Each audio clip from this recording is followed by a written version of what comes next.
Hello there, I'm Alevicke and this is my first time doing this kind of video. First of all, I want to make a quick disclaimer. My English is far from perfect and I'm well aware of that, so I'd like to apologize in advance for any mistakes I make since I have no one that can proofread this nor anything on my language. Secondly, I'd like to say that this is more for me than for others. I had low self-esteem and some issues and this is my way of dealing with these things. I'm trying to overcome my fear and just get better. And lastly, while I will talk in particular about one video game, I would like to point out that this can happen for shows as well, but I'm going to be talking from my own experience, which is with one video game right now. Now, I just hope if someone watches this, have fun and enjoy it, please.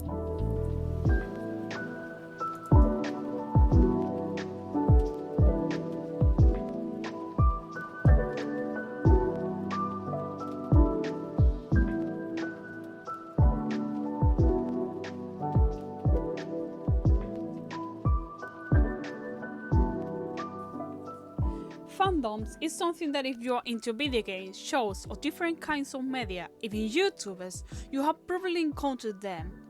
Oxford describes them as the fans of a particular person, team, fictional series, etc., regarded collectively as a community or subculture, which basically translates to a group of people who gather because they share their like in common for a show or video game or similar. Fan, however, means a person who exhibits strong interest or admiration for something or somebody, and this, obviously, usually means that this person consumes said media or at least things related to that enough to become a fan. But here is the thing, what happens when someone joins a fandom or becomes a fan of something when this person haven't even consumed that content directly from the source? That's when fandoms make an appearance. Sometimes the internet can be that wonderful place where so many people share their interests about something through art and fics, that even people who haven't played the game can enjoy that content.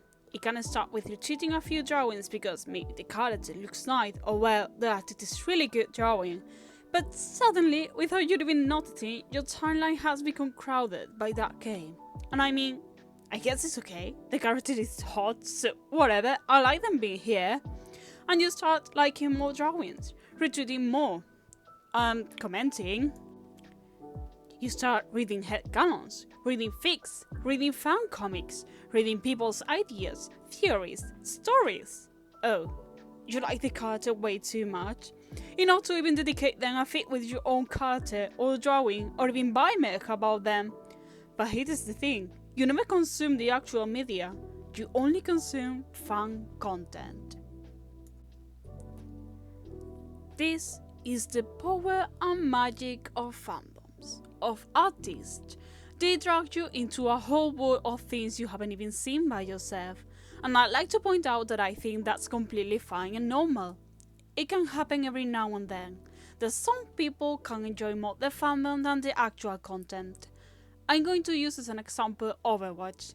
Yes, this can be quite controversial.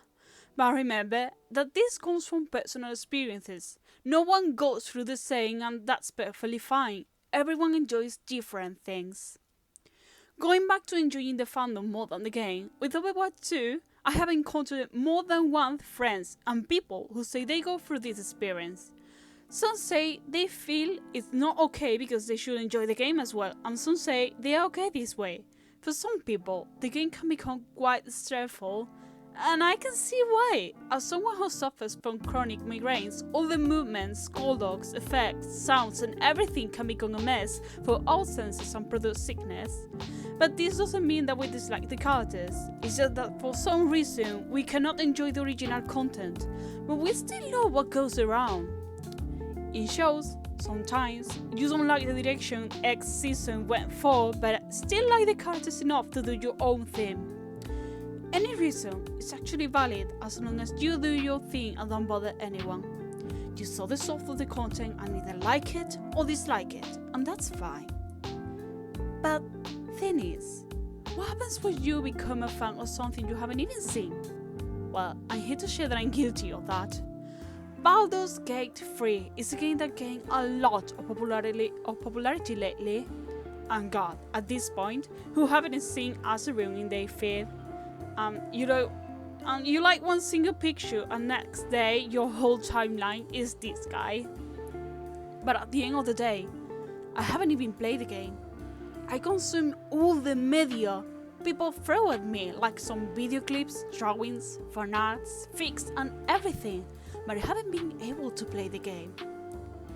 And to reach my point, I would like to say that it is completely okay. Look, we have busy lives, sometimes we don't have enough money or anything could be your reason, and you just can't reach the original source. That's fine. Fandom is to have fun, to enjoy, chill, and chill is what some people should learn. Bless you all, but some people can be intense, and instead of enjoying life, they will make a contest out of smelling flowers. That's probably one of the downsides of the fandoms. Some people really can get aggressive with them, with their cutters and ships, and sometimes you have to be careful with some people. Enjoying something you haven't watched or anything isn't hurting anyone, and you should feel happy about that.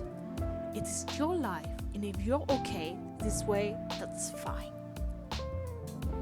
We find enough discouragement and hate in our daily life.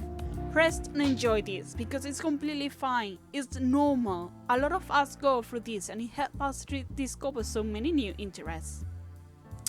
Although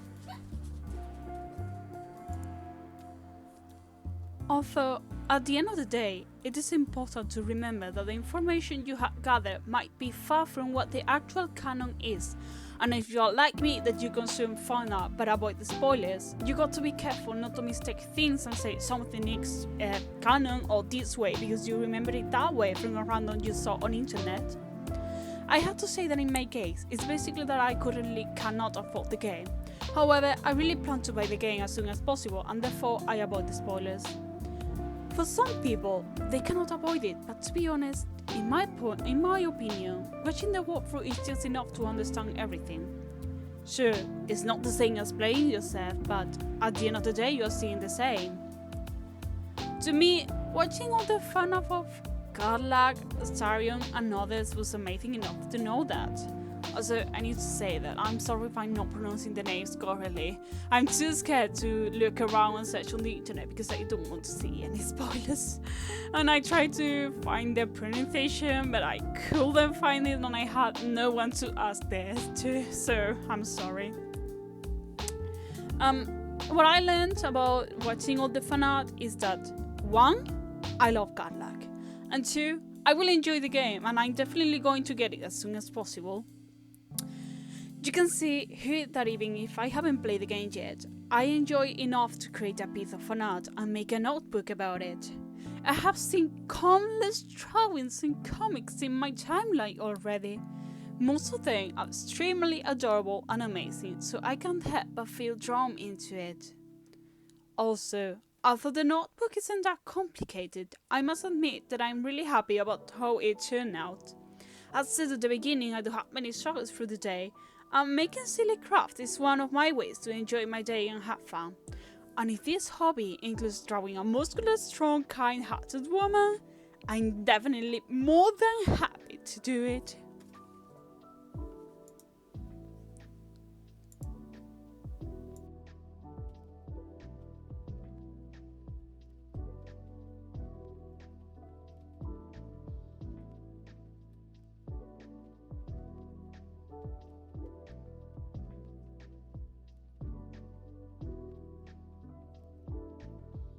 And to be honest, it's okay.